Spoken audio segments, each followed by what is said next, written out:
Európa középső részének időjárását egy hosszan elnyúló frontrendszer határozza meg, ennek déli ágán egy önálló erős mediterrán ciklon alakult ki. Területén sokfelé esik az eső, záporok, helyenként heves zivatarok fordulnak elő. A frontrendszer mögött Európa nyugati részét hideg levegő tölti ki, a legmagasabb nappali hőmérséklet helyenként még a 10 fokot is alig éri el.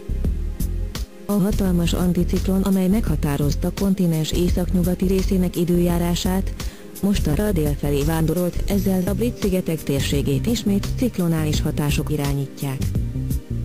A frontrendszer elő déli áramlással igen meleg légtömegek érkeznek a Balkán-félszigeten keresztül egészen a kelet-európai síkságig, ebből a levegőből jutott a Skandináv-félszigetre is.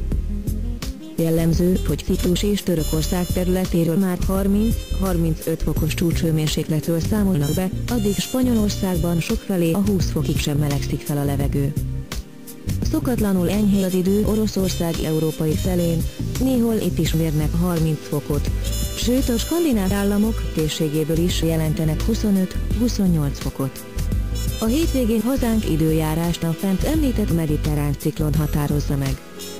Egyre nagyobb területen ered el az eső, és sokfelé jelentős mennyiségű csapadékra van kilátás.